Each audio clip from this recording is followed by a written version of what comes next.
Nah teman-teman, Jujutsu Kaisen menjadi anime yang sangat digemari sekarang ini dengan plot twist yang membuat kita itu mikir nih.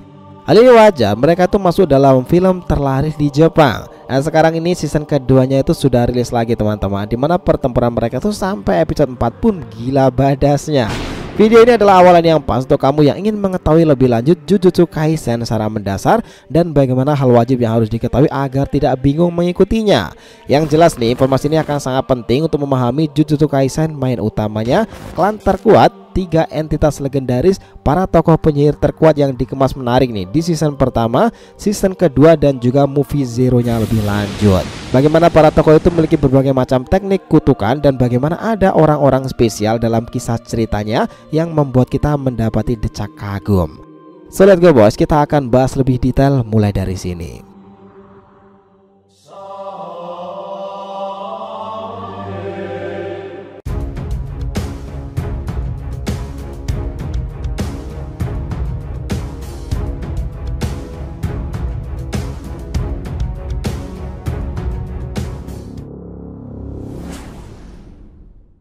Ya nakama di RTV Mediatif, welcome back again. Nah kali ini kita akan ngebahas mengenai hal dasar yang wajib diketahui ketika mengikuti Jujutsu Kaisen season pertama, season kedua, dan juga movie Zero-nya. Oke, biar nggak salah persepsi silahkan simak sampai akhir ya. Jangan lupa like dan kasih respon di video kali ini. Kita lanjut. Nah, Jujutsu Kaisen pada dasarnya itu mengisahkan tentang dunia di mana makhluk-makhluk supranatural, kutukan, dan roh jahat itu berada di sekitar manusia. Mereka umumnya tersembunyi bagi seseorang yang tak memiliki teknik kutukan atau manusia biasa. Tetapi seseorang pemilik energi kutukan dan teknik kutukan bisa melihat para roh jahat itu seperti kasus dari tim Jujutsu dan orang-orang tertentu. Pada dasarnya, seseorang bisa terkena kutukan jika mereka mengalami energi negatif yang kuat atau menyentuh objek kutukan yang berbahaya. Nah, pertama itu dulu nih sebagai fundamental pemahamannya. Berikutnya, kelompok main utama dalam kisah Jujutsu. Dalam kisah Jujutsu Kaisen, sebagai para protagonis utama dalam pengembangan ceritanya, yang menjadi inti dalam pusat cerita itu adalah Yuji Itadori, Megumi Fushiguro, Nobaraku Gisaki, dan sang guru yang tak terbendung kekuatannya itu Gojo Satoru. Mereka ini berasal dari sekolah Jujutsu yang ditugaskan menangani, membasmi, dan bertempur dengan para kutukan tersebut maupun para shaman nih atau penyihir Jujutsu yang menyimpang. Pada dasarnya, shaman atau penyihir Jujutsu adalah manusia yang bertugas melindungi warga non-shaman dari ancaman bahaya kutukan. Dan untuk menyesuaikan kekuatan antara penyihir Jujutsu nih dan ancaman kutukan, maka dibuatlah sistem tingkatan penyihir Jujutsu. Nah dari sini kita akan lanjut mengenal para klan elit yang menjadi inti kisah Jujutsu Kaisen ini: Zenin, Gojo, dan juga Kamo. Kita masuk ke klan Zenin nih. Ini adalah klan penyihir Jujutsu terkuat nih, salah satu dari 3 keluarga besar penyihir Jujutsu yang sangat elit. Bagi klan Zenin, energi kutukan adalah segalanya. Namun ada beberapa orang dari klan ini yang lahir tanpa diberkati itu, tetapi memiliki kemampuan fisik luar biasa. Nah beberapa orang terkuatnya adalah Toji Fushiguro, Megumi Fushiguro, serta Maki Zenin. Sementara itu untuk klan Gojo adalah keturunan dari Michizane Sugawara, salah satu dari 3 besar roh pendendam terkenal di Jepang itu. Klan ini sekarang dipimpin oleh Gojo Satoru. Dia memiliki kendali penuh atas klannya sendiri. Karena pengaruhnya inilah dia seringkali melanggar aturan penyihir seperti menyelamatkan orang-orang spesial menjadi muridnya itu. Yuji Itadori dan juga Yuta Okotsu adalah salah satunya. Nah biasanya nih klan ini tuh khas dengan kekuatan limited dan juga Sick Eyes. Nah tetapi setelah ratusan tahun Satoru Gojo itu lahir dengan memiliki keduanya. Itulah kenapa dia sekarang itu sulit sekali untuk dikalahkan. Lanjut berikutnya itu adalah klan Kamo. Nah klan ini termasuk dalam 3 kategori klan elit bersama dengan Zenin dan juga Gojo. Sebelumnya klan ini tuh begitu terhormat nih, namun ternoda oleh Norutoshi Kamo. Dia adalah penyihir Jujutsu di era Meiji. Yang menarik nih, klan Kamo ini dikendalikan oleh Kenjaku. By the way nih, Kenjaku sendiri adalah otak yang merasuki tubuh Suguru Geto. Dikatakan ini adalah penyihir yang berusia setidaknya 1000 tahun. Dia terlibat dengan Sukuna dan banyak tahu tentang dia. Kenjaku bisa menggunakan teknik kutukan migrasi otak nih, dan ini membuatnya bisa berganti tubuh yang ia sukai dan mengambil pikiran orang lain. Nah mungkin nih di bawah mereka tuh masih ada klan-klan lain seperti Inumaki dan juga Fujiwara serta yang lainnya. Nah dalam kisah Jujutsu Kaisen ada 3 sosok penting yang menjadi inti pengembangan ceritanya: Master Tengen, Sukuna, dan juga Kenjaku. Ryomen Sukuna dan Kenjaku itu adalah arwah kutukan terjahat yang menjadi musuh utama di kisah ini. Sukuna sekarang mendapati tubuh Megumi Fushiguro setelah pindah dari Yuji Itadori. Sementara Kenjaku berada pada Suguru Geto dan Tengen dikatakan umumnya lebih tua dari dua roh tersebut. Tetapi Tengen itu dikatakan terhubung dengan sekolah Jujutsu sampai sekarang ini dan memiliki kutukan yang memungkinkan hidup abadi. Mereka itu sama-sama bisa memiliki penyatuan tubuh baru, tetapi untuk kasus Tengen kala itu mengalami kegagalan. Dan wujudnya sekarang ini adalah perubahan seperti arwah kutukan.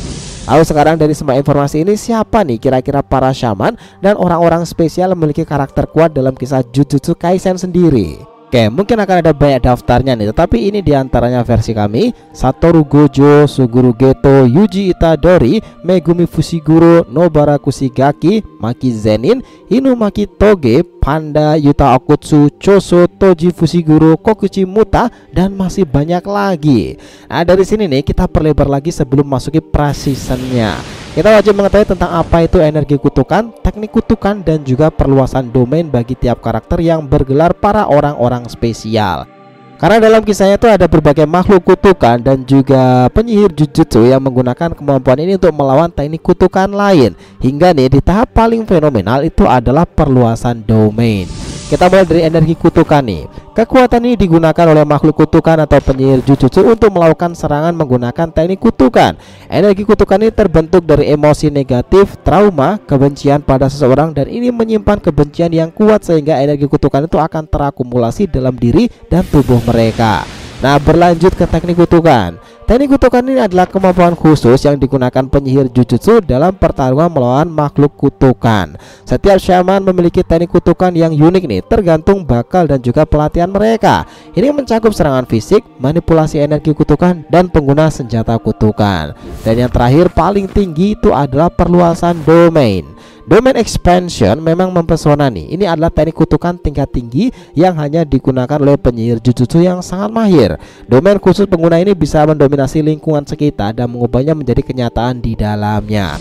Domain itu adalah ruang terpisah yang mengesankan nih, dan aturan atau hukum di dalam itu ditentukan sepenuhnya oleh para pengguna domain. Di balik kekuatan besar itu, para pengguna domain expansion itu memiliki resiko besar menghadapi konsekuensi yang fatal. Entah kepala mereka itu bisa pecah karena saking kerasnya bekerja maupun efek samping lainnya. Artinya nih, semakin besar energi kutukan maka akan makin kuat teknik kutukan, dan termasuk teknik perluasan domainnya. Namun perluasan domain sendiri juga memiliki energi yang cukup banyak sehingga akan sangat sulit untuk dikuasai. Nah, sekarang ini yang sangat krusial adalah siapa pengguna domain expansion terkuat dan seperti apa pertempuran terkuat yang sedang berlangsung. Ya, ini ada di manganya nih, di ending 230 kala itu dua yang terkuat akhirnya bertempur. Nah, dua yang terkuat itu akhirnya mengeluarkan teknik perluasan domain mereka. Dan dua yang terkuat ini disaksikan oleh para penyihir Jujutsu dan mereka yang berlaku sebagai villain pula. Ryomen Sukuna sebagai penyihir legendaris terkuat nih versus Gojo Satoru, penyihir terkuat era saat ini. Tentu yang menarik dalam pertemuan itu adalah keduanya banyak sekali kesinambungan dan keseimbangan dalam pertarungan. Tetapi yang mengesankan itu mereka tak henti-hentinya melakukan teknik perluasan domain. Kalian sudah ngebaca? Nah, itu akan menjadi duel terakbar dalam era Jujutsu saat ini. Siapa di antara kalian yang tim Gojo dan siapa di antara kalian yang tim Sukuna? By the way ya, Sukuna ini sekarang berada dalam tubuh Fushiguro Megumi, murid dari Gojo Satoru serta anak dari Toji Fushiguro yang sudah sempat membunuh Gojo Satoru. Lalu dia hidup lagi karena teknik pembalik dan mengalahkan Toji. Nah, disanalah akan terjadi pertempuran battle dan belum tahu siapa pemenangnya. Oke, sekarang ini kita masuk ke babak final untuk persiapan kalian menyaksikan Jujutsu Kaisen ini supaya lebih mengerti lagi. Pertanyaannya adalah sudah ada berapa chapter, season, dan juga movie-nya sendiri, dan gimana nih cara mengetahuinya supaya tidak bingung. Nah, sesuai yang kita jelaskan dari data-data tadi, kisah Jujutsu ini memang sudah berlangsung saat ini. Chapternya sampai naskah ini dibuat sudah 230 chapter. Dan pertempuran alot itu masih terjadi antara Ryomen Sukuna versus Gojo Satoru. Nah, sementara untuk seasonnya sendiri ada dua, teman-teman. Season 1 itu serasa perkenalan karakter-karakter protagonisnya, antagonisnya, dan 4 main utama dalam kisah itu Gojo Satoru, Yuji, Megumi, dan juga Nobara, yang mengisahkan tentang kekuatan mendapatkan dan menelan jari iblis Sukuna sendiri. Jadi sederhananya, Jujutsu Kaisen Season 1 itu perjalanan Yuji, showcase-nya, kekuatan dan kelemahan karakter, pertemanan hingga pengembangan para penyihir Jujutsu itu. Sementara itu untuk season keduanya lebih badass lagi karena mengisahkan flashback nih dan juga Shibuya. Nah, flashback ini adalah awal bagian Gojo Satoru dan juga Geto Suguro yang masih berteman itu ketika di SMA Jujutsu, hingga bagaimana Geto Suguro itu berkhianat dan ideologinya itu berubah seketika. Geto benar-benar menjadi villain setelah insiden kala itu nih, dan Gojo memiliki pandangan yang berbeda setelah kejadian pertempuran melawan yang luar biasa kuat nih dari klan Zenin, Toji Fushiguro. By the way nih, Toji Fushiguro itu adalah ayah dari Megumi Fushiguro yang di masa depan nanti akan menjadi muridnya.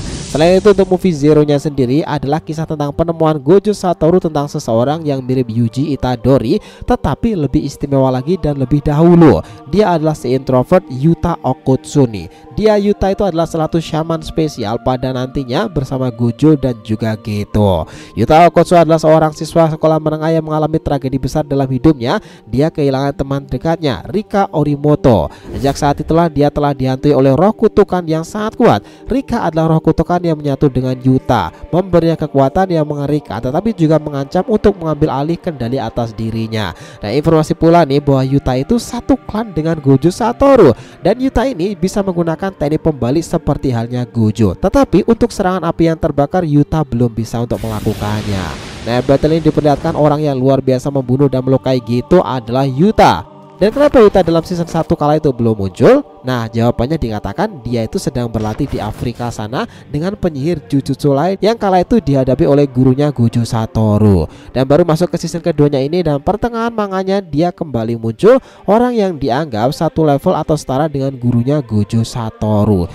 Ya, kisah Jujutsu Kaisen itu memang menyajikan cerita yang gelap nih dan mendalam tentang pertarungan antara kekuatan sihir dan juga kejahatan, sambil menggali tema persahabatan, pengorbanan, dan nilai-nilai hidup yang luar biasa nih. Nah, dengan gaya seni yang seperti ini dan sangat unik dengan dibalut pertarungan yang sangat epik dan cepat itu, Jujutsu Kaisen telah mencuri perhatian banyak penggemar anime dan manga di seluruh dunia saat ini.